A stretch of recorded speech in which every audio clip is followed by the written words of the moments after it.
All right, guys, welcome to Collector Art House. We are here to answer your questions. There were 0 questions submitted. Let me check. I'm checking on the interwebs here in the polls channel. All I have is 4 people laughing at me. I'm going to show it on screen here. I'm going to cut this. This is going to be its own video set. Why is this here? We're not going to need the overhead cam for a while. We're going to the Collector Art House Discord. It says, okay.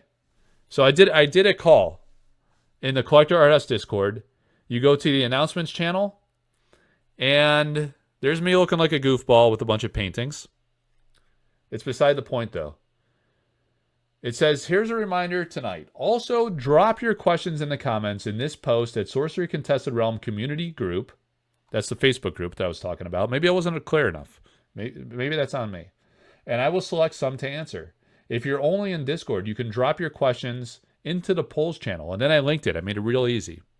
You go to the polls channel, and it says, there I was. All right, I posted this at what time? I posted that at 12:10. Then I go to the polls channel.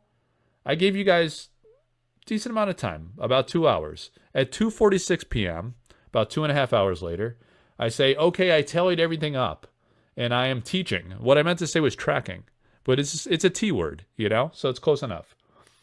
I tallied everything up, and I am teaching, or tracking, tomato, tomato, 0 topics for tonight, and 0 questions for tonight.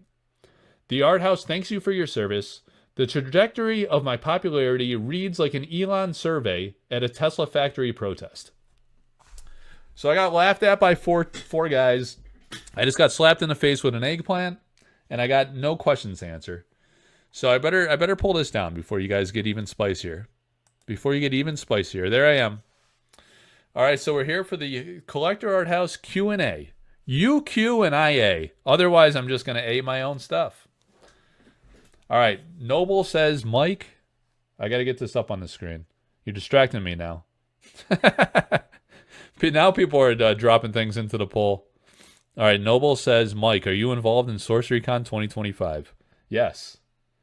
So I'm involved in the exact same way that I would. Let's just admire the paintings first. Avatar of Air, original painting.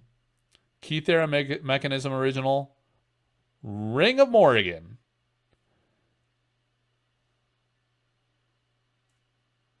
Fits every finger, that ring. The Ring of Morrigan. Original painting. Wyvern. Also known as Wyvern. And the Ed Bear Jr., that's not an original painting. Some people think that's the original. That is the Dragon Lord's Lair. See it? That is the #1 though. Jeekly print of I think it was Jeekly, yeah. Looks absolutely amazing. Let me tell you. So I don't know. It's on a tangent. We got to stay focused here. We got questions. Mike, are you involved in SorceryCon 2025? I am involved. Last year, Drew Holmes, who now works for Eric's Curiosa, said, Mike, you got to get on the team. And he said, I love your stuff. I love your work, he said. I don't know if he still loves it. I haven't talked to him in a while. I haven't heard from him. He doesn't write, he doesn't call. But he said, I love your stuff, and I'd like you to be on the SorceryCon team. He was one of the planners for SorceryCon before he was hired by Eric's Curiosa. So he ended up phasing out and doing the Eric's Curiosa thing. And the rest of us carried on with SorceryCon 2024. And my role in that was working with the artists, getting the artists to come to the event. We had Dustin Broussard, altarist, and 14 artists from Sorcery. Many alpha artists. Some did alpha and Arthurian Legends. Some were not in Arthurian Legends. And then we had a few new Arthurian Legends artists that you guys got to meet for the first time. Brian Wackwitz, Heidi Talifer, and Sam McKinnon. It was amazing because I had just revealed, actually, as my reveal for Arthurian Legends, I had the honor and the privilege to reveal the Huntress, the Sherwood Huntress by Sam McKinnon, and I did an interview with Sam, and it was part of my whole production reveal. I did kind of a overview of a lot of great historic things in the collection, and anyway, long story short, yes, I'm involved in SorceryCon 2025. We never stopped after the last SorceryCon. We meet every week. Every Monday night, we have a call with all the SorceryCon creators or committee coordinators. And we've been doing that year round, for like the past year, leading into 2024 SorceryCon and now 2025. So if you guys have more questions about that, we can get into it if you'd like. All right. Help. We've been trapped here for hours. The guy is like, what was that movie? Get Up or something? Or Get Something? Get Down? Get Something. I think Get was in it. It was like the guy was trapped.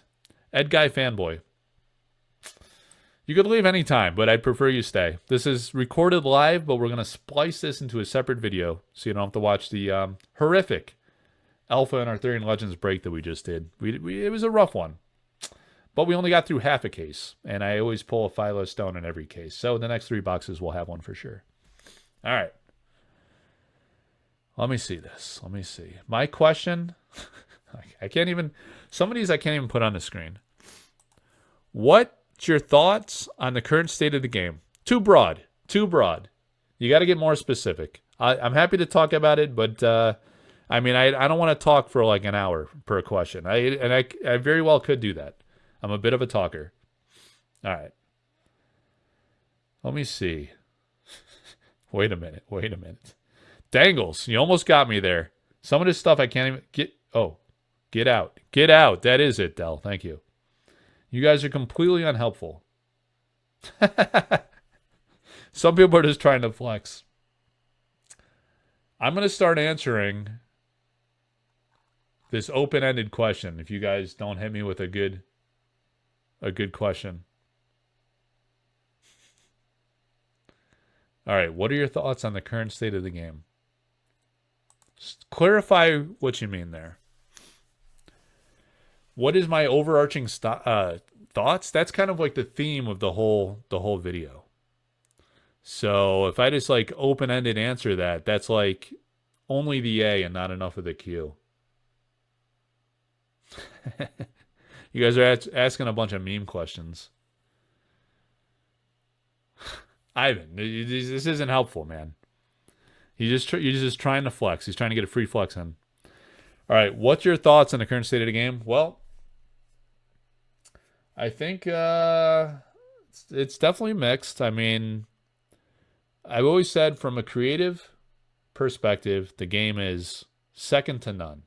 I mean, no disrespect. You got to give a nod to Magic because they've been around for over 30 years and they have produced a stunning, incredible amount of elite god tier art. Unquestionably. Eric asked me one time, he's like, Mike, what do you think about the art of sorcery and how does it compare to Magic? And he just asked me that like off the cuff. It was tough, because I was put on the spot like on the fly, and I forget how I answered it, but I mean, if you're comparing modern sorcery to modern Magic art, I got to give the easy nod to sorcery because of the diversity in Alpha and Arthurian Legends, the diversity in artistic styling of the different artists that are used in the game, and the the freedom of artistic expression that they have in the game. Of course, also the 100% commitment to hand-painted traditional art goes without saying. I much prefer that to digital art. The hand-painted traditional just blows my mind that someone can paint with that level of precision and refinement is just absolutely incredible. And then when you look at the next point I was going to make, when you look at modern Magic, there's a lot of like template styling, so artistic expression is stifled by trying to hit like a lore thematic type of concept. So when artists don't have the creative freedom, you lose the diversity of art, and I think that is a big differentiator in sorcery. So I got to give it to sorcery. I will not address questions about individuals. All right, hang on a second. Oh, that's interesting. How do you want to see Dragon Lord distributed? So it's an interesting question to ask. Like, how do I want to see it distributed?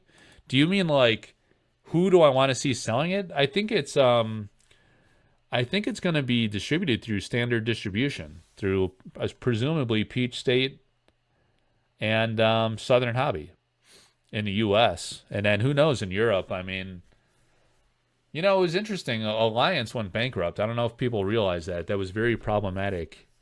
Because I believe, did Sorcery work with them for overseas distribution? I'm not as well versed in the overseas distribution, but I think it'll be through standard distribution. I'd like to see it. I don't know. It's an interesting one because if it's like a smaller print, I mean, are they going to print a large quantity of a set that has 13 cards? Let's assume the answer is no. Let's say it's more like they try to make it a little more rare for collectability because people aren't going to open this product endlessly, in my opinion. Even if they have like very rare, let's say they have like a curio level rarity insertion that has like really big value. I don't think people are going to open at scale in mass a ton of these Dragon Lord packs. So that would mean to not overprint that, they need to print it more conservatively. So it's interesting. They can do like direct to market sale. I don't know. Maybe they sell through partners like Rudy and Team Covenant, or maybe they go through conventional distribution. The problem is if you go through traditional distributors, I don't know if you can control how it's distributed to stores. So that could be problematic with such a small set. It's going to be interesting. I didn't really give much thought. You kind of caught me off guard there. How would I want to see it distributed? I'd want to see it distributed in a way where it can be broadly available to people, anyone who really wants it, but not like overprinted to the point where it becomes too routine and uneventful to open, because I don't think that's really helpful or in anybody's best interest. I think players will be able to get the non-foil cards pretty easily. I think there will be a chase element. There always is. And I'm not quite sure. It'll be interesting to see. Don't overprint, but make sure. I mean, obviously it's going to be available to players. I think that's no problem. I think the non-foils are going to be cheap. But I want people to have the pack opening experience. Anyone that wants to get a couple, I would assume most people would get like 2 kits of the Dragon Lord, right? One to open for fun, and then one to get in a bearish acrylic case, right? Because I'm sure Bearish is going to do acrylic cases for the Dragon Lord mini set, and they're the best in the business. So to put one on display on the shelf next to Z's. All right, let's see.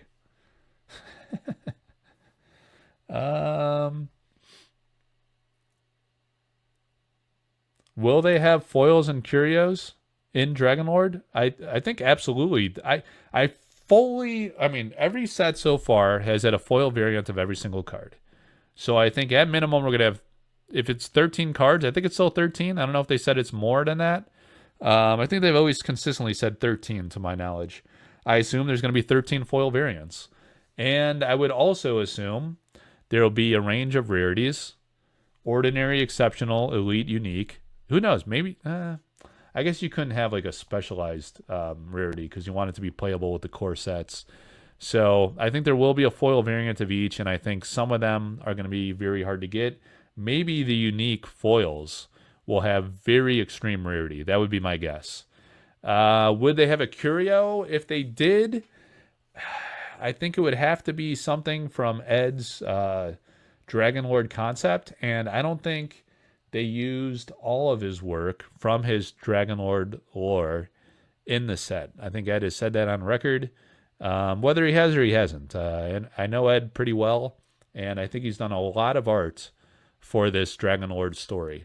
And I think it's a lot more than 13. And I think in his Dragon Lord art book that he's going to be coming out with, presumably sometime this year. I don't know if it's going to be at the same time, if it's going to come out the same time as the mini set or not. We don't know the timeline on either project, but if there was going to be a curio, I think it would be an Ed Bear Jr. Curio and not like a different artist, and it would be something from Ed's story, and I don't know, something interesting in some way. Let's see. Dust Store rewards for Dragon Lord? Sure. Yeah, they should do that. So imagine this. Picture this. There's the 13 card Dragon Lord Lair mini set. And as I was just saying, there's many more amazing original paint. Look again at the Dragon Lord Lair. I mean, Ed Bear Jr. is one of the best artists in the industry, without question. Look at that. That is absolutely absurd, that painting. And that is, I mean, you should see, I got a print of every single one that's been revealed. And you should see, if you haven't seen, The Archivist is absolutely incredible. So if there's going to be a Dust Sword reward, I think that's a tremendous idea. I think what they should do is wait for his book to come out. I'm gonna tell Ed this after the show. If he doesn't watch the video, next time I call him or he calls me, I'm gonna be like, Ed, after you come out with the book, get Eric to add a few more of your pieces into the Dust Store as a Dust Store reward, as a follow-up after his book comes out. So now we have his book, we've learned the story and the lore behind his Dragon Lord story, and then you get an opportunity to own another one of those characters in sorcery card form via the Dust Store. That is a brilliant win, both for Ed Bear Jr. and for Eric's Curiosa, to enhance and perpetuate the buzz of this mini set as a Dust reward. That is smart. Do I think we will see Gothic in 2025? Yes, I do. Yes, I do. And we better damn well do it, because the SorceryCon 2025 really needs to happen after that release. That is the goal. We want to do it very similar to last year. Last year, Arthurian Legends was revealed at Spiel Essen in Germany. And then, when was that? Like, first week of October? And then about a month later, we had SorceryCon. That was perfect, right? If we're within a month of release for Gothic, there's going to be tremendous excitement and buzz. It gives a few weeks for people to acquire cards, to play with the new cards, kind of learn the meta a little bit, and then come to a massive, big-time premier event, the biggest annual event in sorcery, SorceryCon, and play in a tournament. That is ideal. So I think it will happen. I think it's very important that it does happen, both for sorcery and for us at SorceryCon, to make that event all it can be. Do you think Beta will have another wave? Henry Cho. Look at this handsome gentleman here in the full suit. No tie though for Cho. He doesn't need it. He's Cho. He's larger than life. Anyway, do you think Beta will have another reprint after this next wave? Man, that's a good question. I never really thought about that. Will it have another reprint? Well, why would you print it again? I think when we heard news of the reprint, we saw an obvious correlation to a decline in the secondary market. And you cannot really... Are there other correlative factors that could have caused that decline? That is the question. Or was it an erosion of collector confidence due to the mere fact that more beta would be printed at a time when people thought that the printing of beta may have been done? They're like, okay, beta's been in circulation for well over a year. Now we have Arthurian Legends. There's a lot of beta out there.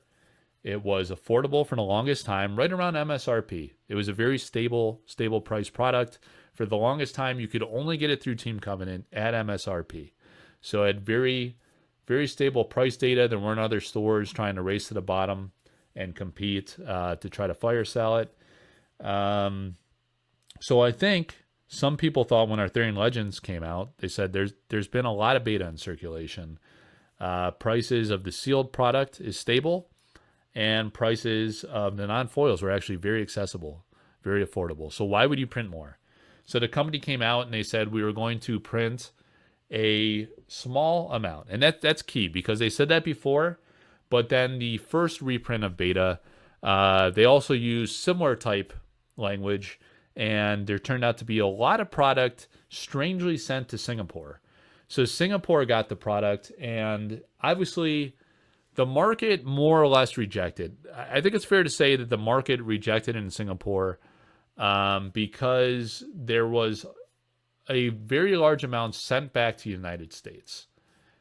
some of the major single sellers, some of the breakers, they were acquiring large amounts of beta from Singapore specifically. So I think they had said that they were going to send more beta as part of that last print to underserved markets. They said Brazil. I don't know that it ever arrived in Brazil. I was talking to Kyle Calazans recently, and he was like, Mike, you can't really get it. You can't really get it here. And to buy from overseas is extremely expensive because they pay large import fees. So I just sent him and Vivian a couple boxes of Arthurian Legends, actually. But they have a real hard time getting sealed product there. So I was going to go to anyway, I was on a tangent. They said underserved markets, Brazil, Europe predominantly. But then in this latest reprint, they said it would be targeted to stores. So I got to take them for their word. I mean, I did hear recently, about 2 weeks ago, more beta showed up at distribution in the United States here. So I was a bit surprised by that. Somewhat. Because I thought, in my mind, when they said it was going to be targeted to stores, I don't believe that they have a lot of control over their distributors and controlling how they allocate the product. I think that they tell distributors to prioritize innkeepers. And I thought it was very interesting. I thought it was very good when, was it Arthurian Legends or the next wave of beta? I think maybe with the first print of beta, actually. There was a certain amount that they guaranteed the stores, which I thought was great to reward innkeepers, early adopters of the game. But then I think also, I believe, and I don't know this with 100% certainty to be a fact, I believe the same thing happened for Arthurian Legends, where they asked distributors to prioritize innkeepers again, so early adopters, which is all good and fine, except you need to make product available to new stores that are onboarding. I think that was more problematic with beta, because beta ran out of supply. Basically, the innkeepers got it, and then other LGSs that became interested in the game had no way to get it. For the longest time, it was only available through Team Covenant. So imagine you are a new store, and you are told that the only way to get this new indie game is through your competitor, essentially. Another store, another LGS and online store. You need to go to their website, a competitor, and buy it at MSRP from your competitor, and then create a value proposition for your customers to then buy it more from you so you can make a profit, right? So that was difficult, you know? And then there weren't like reprints available to stores, so that created a problem. I think there were supply chain distribution issues that made this very problematic. So, you know, this is why they said they were making the push to store. They said this at SorceryCon, but they didn't have any specificity to what that means. So some people assume that would be via a store kit to promote new stores and maybe stores that were playing as part of the store network system, hosting tournaments and showing support of the game. But it's kind of a catch-22, right? Imagine you're a new store, you just found out about Sorcery, you haven't really built a fan base just yet or in-store play interest.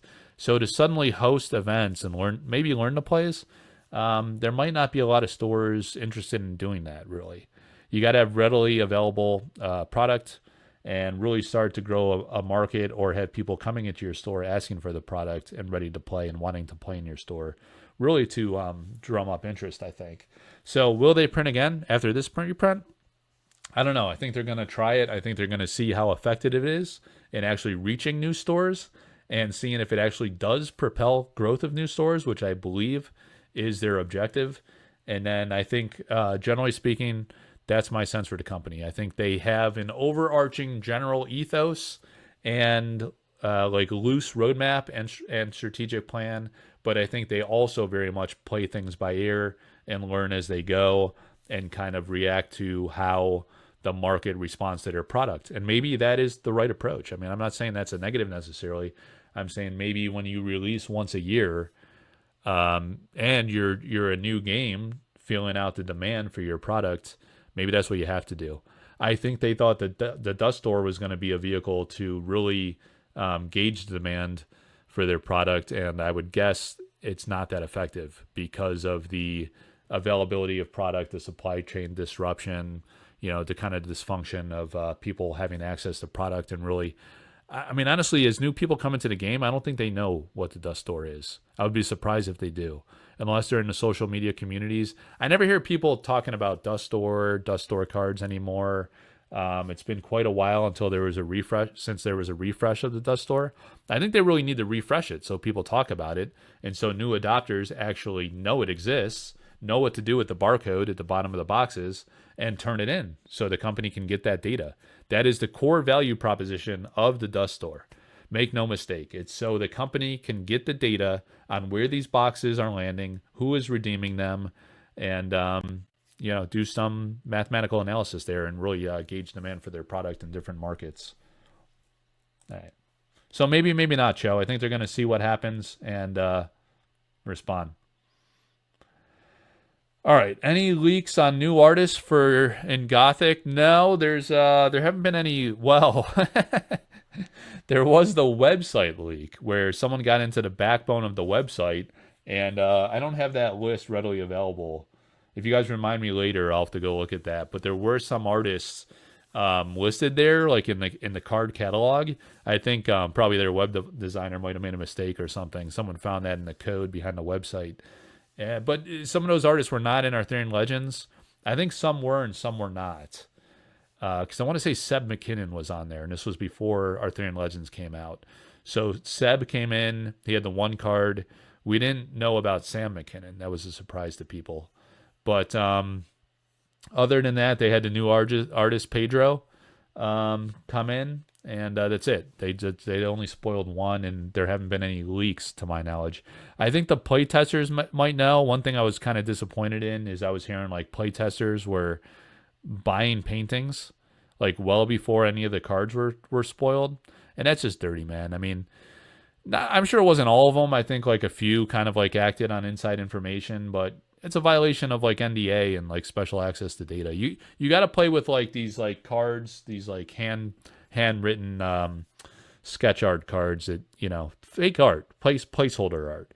Don't tell people who the artist names were. But I think what might have happened is I think the list of cards and artists leaked onto Tabletop Simulator accidentally. Again, a mistake by maybe the team behind the scenes accidentally put those new cards in the circulation for the playtesters on TTS where they playtest the game. So they found out who the real artists were. And I know from the artists that they were approached. A lot of them were approached with people trying to buy their best paintings from Arthurian Legends, which is just a Bush League move. I mean, you shouldn't exploit inside information like that. Anyway. I don't know. I don't know who the new artists are for Gothic. It'll be exciting to see. Dangles trying to catch me. Let me see if there's any reasonable questions out here. Let's see. Not a lot of questions. Are there no more questions? Oh, wait. Yeah, there was one. The one artist that was officially revealed was Pedro, who did the Gift of Frog, which is a great painting, by the way. And I went and checked out his Instagram portfolio. You guys can find him on Instagram. He's got some interesting work for sure. And the frog was like very interesting. That's a hell of a profile pic there, bros. Who's in that profile? Who is that in your profile pic? By the way, that is it's an interesting picture. I don't know. That is the only one that's been spoiled. That's the one I was talking about. What other questions do we have?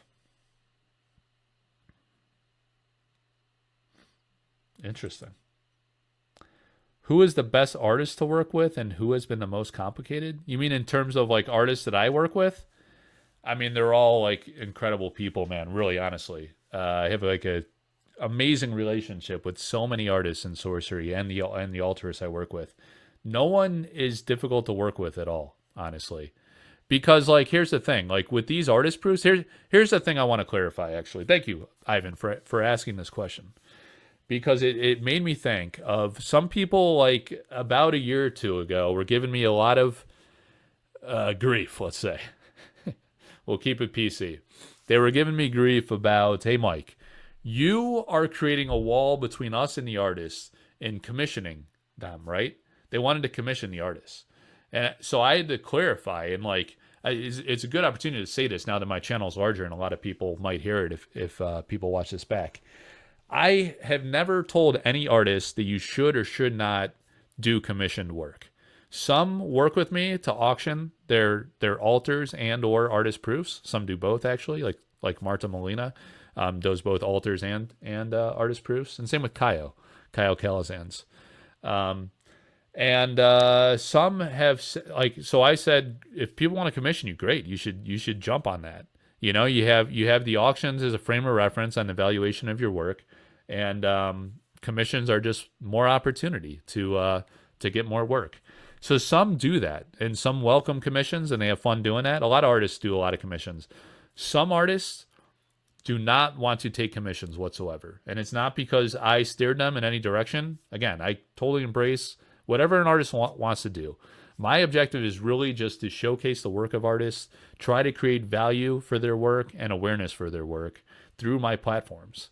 You know, that is the key value proposition, really. I have probably at this point across platforms a reach of somewhere in the neighborhood of 10 to 15,000 people between like Patreon, Discord, and my various Facebook groups, websites, subscribers, all these different platforms, like the whole ecosystem and family of Collector Art House platforms, right? So when I showcase their work or they auction their work with me, oh, and Instagram too is another great platform, and YouTube. I forgot YouTube. I show the pictures, the videos, and 10,000-ish people get exposed to their art. That is huge value for altarists who are really in a hyper-competitive market of altars, and also, doing like custom work out on like Instagram or Facebook or other social media platforms. Really, it's hyper-competitive. There's a lot of amazing artists in the world, so to focus it in this market for sorcery that's super passionate about original art is perfect for them. And I hope, my dream is that some of them get commissioned for sorcery, because then they'll have published work in a TCG and it will really be a breakthrough for them. So that's why I do it, and I give artists complete creative freedom to do whatever they want. I never tell any artist like what concept to do.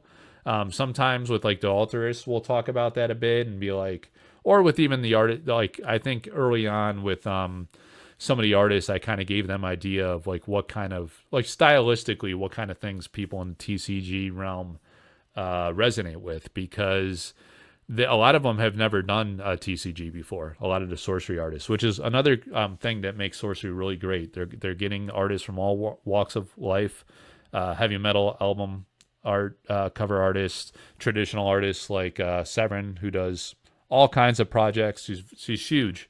She's huge in Europe and in France. She goes to shows all the time. Vincent Pompetti had never done a TCG. He does a lot of comic action art, graphic novels, stuff like that. So they didn't really know about the TCG industry, so I helped educate them. But I never told them specifically what concepts to do, and it's for good reason. It's the same reason why Eric gives the artist creative freedom. It's because they are going to do their best work doing what they love to do and the concepts that resonate with them and that they love. So by empowering them to do that, first of all, they like that. And again, a reason why a lot do not want to do commissions. They don't want to do somebody else's concept, somebody else's idea. They don't want the stress of trying to meet someone else's vision and expectations. And they don't want the stress of a timeline. You notice, like, there'll be like several weeks at a time when I offer every night of the week, I offer a different artist, either an altarist or a sorcery artist proof piece of work, right? And original paintings as well. But every night it's a different artist. I rotate them to keep things fresh and interesting, and to give as many artists an opportunity as I can. But aside from that, it's the time that it takes. Like, to do these, an altar or an artist proof, it's the same thing. It's the same size of painting on a card, except with the difference you have to pre-treat the card for the altar to be able to paint over it, as opposed to an artist proof, which is just a blank back. And actually you do pre-treat that as well, based on the medium you're using, right? So it can take an artist a full day, sometimes multiple days, to do these very detailed, intricate proofs. So when they only sell for like, I mean, some altarists out there are selling dirt cheap, you know, like some of the ones that are not as well known, that are just trying winging it on Instagram and trying to make a name for themselves. But even like the auctions that only sell for like, let's say 100 to 200, 300 range, it's not a great ROI based on like hours of work put in. You know, if you spend 8 hours on a painting and you only get $150 or something, I mean, it's not a great ROI, like on a per hour basis for that amount of work. So there's a balance there between the amount of time invested versus the price of the sale. So all those that are bidding are really helping artists. It's really creating a lot of visibility for them. The artists are super thankful to do that, that people are enjoying their work and talking about it and showing it off on the social media. And the dream is, if you're buying altars or artist proofs, if you're playing with those cards, that is the greatest honor, because that shows like you're proud of it. You're using it in a game environment with others, and they're getting more exposure to their work. But yeah, everyone's super nice. They're super happy and thankful to have the creative freedom to do their own thing, and appreciative of the fans who are buying their work. So no issues at all, honestly. I mean, everyone's super cool.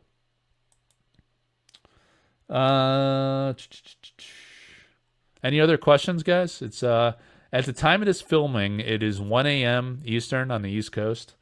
And what is that, like 10 o'clock West Coast? So it's getting late on the West Coast too. It is a Saturday night, Sunday morning technically here on the East Coast. So if there's any last questions, I will hit that, and we'll keep it short on the spliced version of the Q&A. If you guys want to do this again, definitely let me know. Probably take questions ahead of time. If you could please submit the questions. That might be a little more focused. I kind of went on a few tangents. Thanks for a couple of the open-ended questions. Worked well. Some things to look forward to on the channel. I mean, across the platforms, there's going to be several original paintings coming through over the next few weeks at Sorcery, Contested Realm Community Facebook group and Collector Art House Discord. I'm probably going to have some artist interviews. So you guys really enjoyed the artist interviews. The big break events, please go check out the alpha break event and the beta break events that I did. There was cameos of probably like 30 artists in Sorcery, which is absolutely amazing. I've done tons of artist interviews, both on YouTube and written form at collectorarthouse.com. But there's going to be more big interviews to come. We're probably, I guess I won't spoil it just yet, but a highly relevant artist is going to be coming up. And for the longest time, I've been trying to get one of the true living legends of fantasy art to come on. So that'll be super exciting. Look forward to more YouTube interviews and written interviews at collectorarthouse.com. And please, at my link tree in the show notes every time, join all of my platforms, especially Collector Art House Discord, Sorcery Community Facebook group, and the Patreon. I would consider my major platforms, and collectorarthouse.com again. But please do come on those platforms and submit your questions for future Q&A, and enjoy just a community engagement. Every single day I'm super active, both in the Discord and in the Facebook group. All right. Henry Cho hit me with one more. This will be the last question, guys. Any other questions to come in, we're saving for next time. How do you keep community engagement and sorcery excitement with one set a year during the lulls, especially in an instant gratification world? Well, I mean, I am biased in this regard. I think the community is actually doing a really good job of being creative and innovative in creating an engagement, creating the engagement. I think the company can and should and needs to do more. But let's start with the community first. We have SorceryCon. It's a big, major event once a year. We had the Courtesan Cup. Didn't work out this year. They say maybe they'll still try to make it happen. I think it's important to have a summer event or a spring event. And actually, let me say, SorceryCon is not just the big, massive annual event. We're going to have the Unland Cup in Seattle It's around the first week of June. I want to say June 6th to 8th. We just announced that. That's going to be up to 128 players. The main SorceryCon, we're talking 400, 500 plus people. I really hope we get 500 plus this year. But you got the Unland Cup in June. We're going to have SorceryCon towards the end of the year. Hopefully after a Gothic release. Hopefully similar time frame like in November. I don't think it's going to be in Vegas again. I think it'll be at a different venue. We are looking into some options, but I don't want to say something too prematurely. A lot of things have to fall in place. But you have the Explorer series going on now. You had the Eckenrask in Europe. You had the Siege at the Core in Europe as well. But the Online Cup's a big deal. The Explorer series is going to be a lot of fun. That's coming to a lot of different sites and locations around the Midwest, I think, United States. So that's important, right? For one. Engagement. Sorcery Contested Realm Community Facebook group is the most actively engaged community in Sorcery. You got to join that. We're at almost 5,000 people, and people are active talking Sorcery all the time. When people are upset about something, it is a ton of activity, right? And it's both sides, right? Some people are upset and they're not liking the one set a year and the quietness from the company at times. Lack of roadmap and this and that is a big buzz item right now. Other people like taking their time and enjoying it, so there's a lot of like constructive banter back and forth.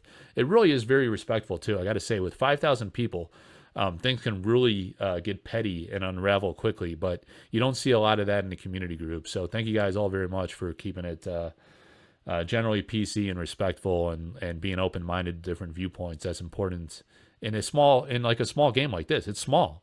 It's small at this point. So being divisive in the community is not helpful, right? And a lot of like other like little niche community groups have popped up, and that's great for regional groups, but I don't know. It seems like there's been some attempts at like duplicative groups, which is like, why? Like it's pointless, you know?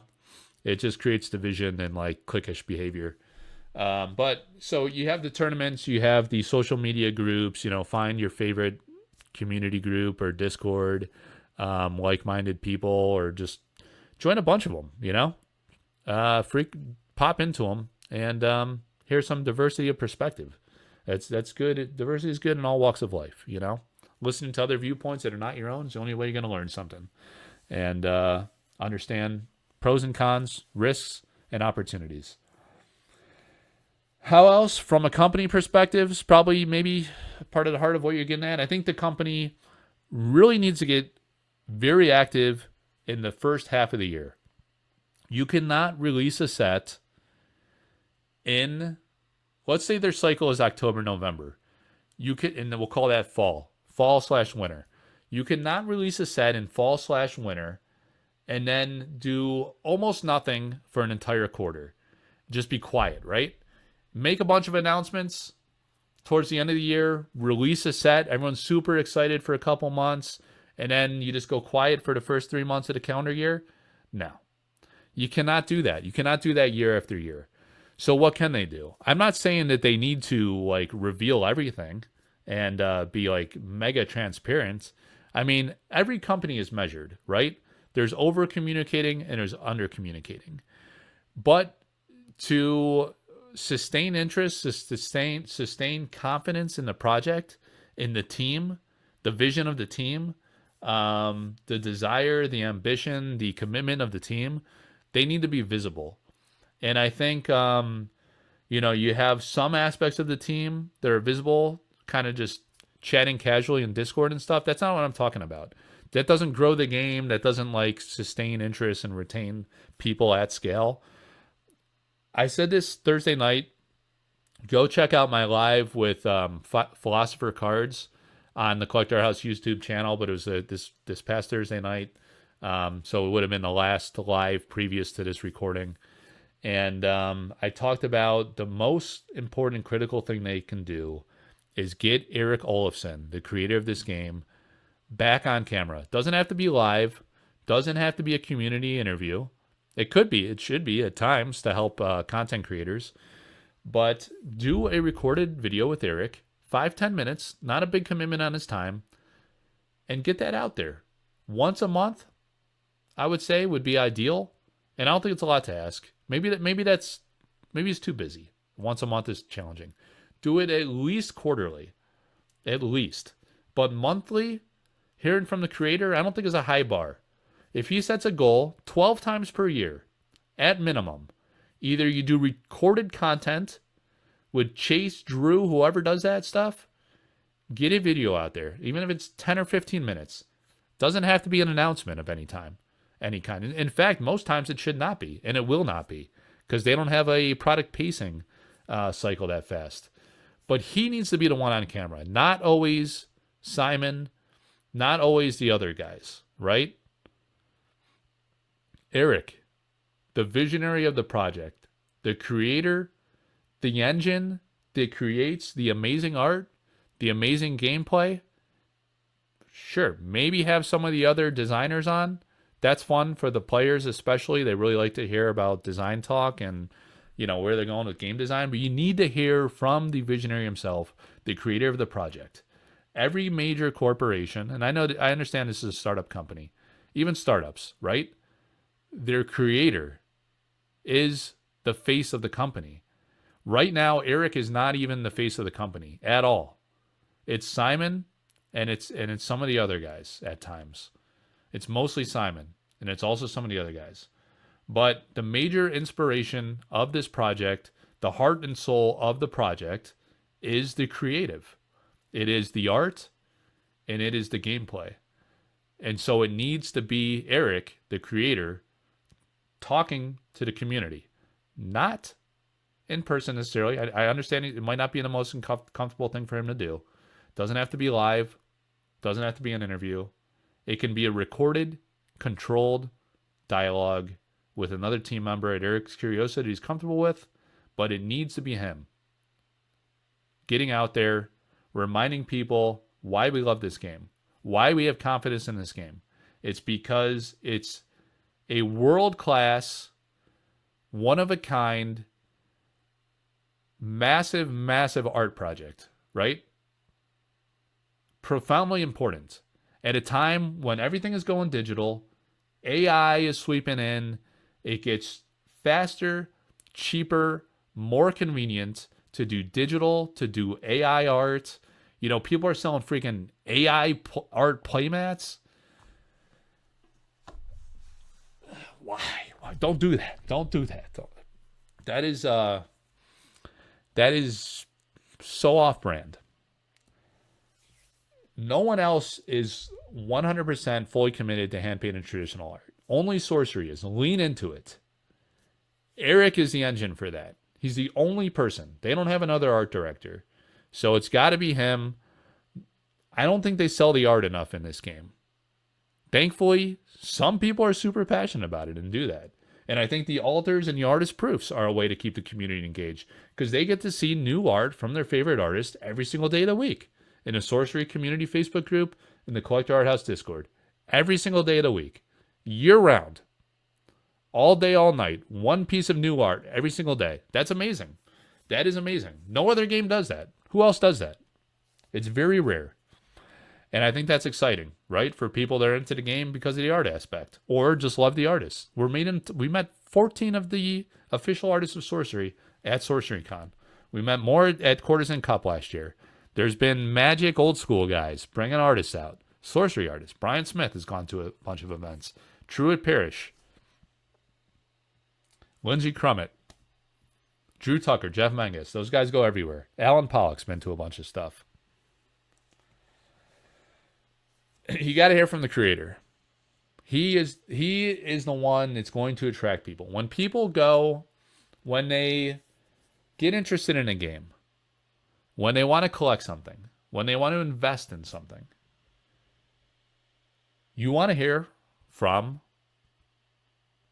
the product designer, the visionary, the creator, the person in charge. That's who you need to hear from.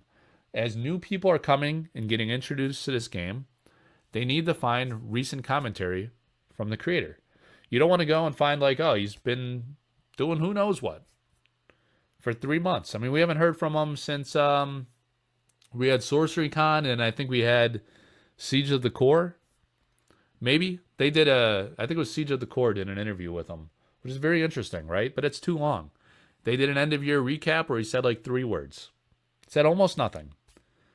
It's almost like the identity and the face of the game is like other people now, right? I made this analogy where this is my YouTube channel, right? Collector Art House YouTube. I am the face of the channel. You see nobody else on this channel except artists I interview and my kids storming in, photobombing behind me. That's it, right? And so imagine I am the face, I'm the voice of this channel. I have 1,800 subscribers. Probably 200 of them at least like me and watch me regularly. 1,600 got bored and just no one unsubscribes to a channel, right? So you got a couple hundred people to like it. A couple hundred people want to see and hear me talk. They don't want all of a sudden someone, like I hire a few employees and then all the employees are always talking, right? And they're talking about the direction of the game and whatever interests them, what they're up to, what they enjoy doing. That's fine. You could hear from them too, but all of a sudden the channel's got a new identity, right? It's not Collector Art House anymore. It's like an entire different brand identity. Brand identity's critically important in every business, every game, everything, right? Richard Garfield, right? In the early days, what if like Richard Garfield just disappeared, and you heard from like the business executive all the time, or like just the game designers and different people, right? You can't have it. James White, Flesh and Blood. He's out there, man. He does a lot of interviews with the community, with community members. Puts out prepared content. He's out there. When the game hit a lull, when it got quiet, when it struggled, he was out there explaining what was going on, why he was doing what he was doing. And he demonstrated passion, right? You were reminded, like, this is why I like this game. This is why it's awesome. So when you're frustrated and things are going a little slow and it's been quiet, you get an appearance, a video from Eric. It's going to create a lot of buzz. Imagine, so aside from the fact that it's the visionary, the creative, doing the speaking, it's exciting. It's new stuff for content creators to cling to. Like, report the news type channels. Hey, Eric just did an appearance, right? The creator of Sorcery. He said X, Y, and Z. What do we think about this? Maybe we'll speculate a little bit on it. It's fun to speculate, right? It's not like you're creating expectations that are going to kill your game if you don't deliver. It's just fun. It creates fun. It creates energy. It's energy, man. It's energy and it's buzz. Is anyone still awake? Is anyone out there? I said that would be the last question. I'm going to hold myself to it. So thank you guys again for tuning in. And we're going to do this again. Again, join the platform. Submit your questions. And until next time, take care.